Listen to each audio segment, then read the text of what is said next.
விக்டோரியாவின் லண்டனின் Barnet council வழங்கிய தவறான தகவலால் கடனில் மூழ்கிய நபர் ஒருவருக்கு இழப்பீடு வழங்குமாறு குறைதீர்ப்பாளர் உத்தரவிட்டுள்ளார். இந்த தவறினால் அந்த நபர் மிகுந்த மன உளைச்சலுக்கு ஆளானதாக கண்டறியப்பட்டுள்ளது. பார்னெட் கவுன்சிலின் தவறான வீட்டு வசதி ஆலோசனையால் நபர் ஒருவர் பெரும் நிதி நெருக்கடிக்கு ஆளான விவகாரம் தற்போது வெளிச்சத்திற்கு வந்துள்ளது. இது தொடர்பான விரிவான அறிக்கையை உள்ளூர் அரசு மற்றும் சமூக நல குறைதீர்ப்பாளர் வெளியிட்டுள்ளார். கடந்த ஜூன் மாதம் 2024 தனது வீட்டில் நிலவிய பூஞ்சை, வீட்டுக்குள் நீர்க்கசிவு பிரச்சினை மற்றும் வீட்டு வாடகை உயர்வு காரணமாக அவர் கவுன்சிலின் உதவியை நாடியுள்ளார்.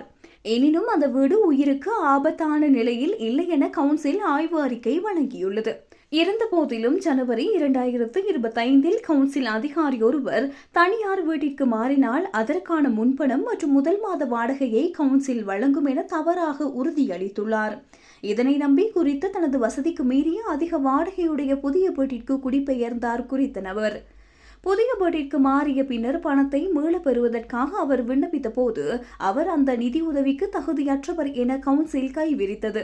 இதனால் கடும் அதிர்ச்சி அடைந்த அவர் வாடகையை செலுத்த முடியாமல் கடனாளியானார். இந்த முறைப்பாட்டை விசாரித்த குறைதீர்ப்பாளர் கவுன்சில் வழங்கிய தவறான தகவலே திரு எக்ஸ் இந்த புதிய ஒப்பந்தத்தில் கையெழுத்திட காரணம் என்று உறுதிப்படுத்தினார். கவுன்சிலின் இந்த கவனக்குறைவான செயலால் அவருக்கு ஏற்பட்ட மன உளைச்சலுக்காக 400 பவுண்ட் இழப்பீடு வழங்கவும் அவரிடம் மன்னிப்பு கேட்கவும் உத்தரவிடப்பட்டது. இந்த தீர்ப்பை ஏற்றுக்கொண்ட பார்னெட் கவுன்சில் தமது சேவையில் குறைபாடு இருந்ததை ஒப்புக்கொண்டுள்ளது.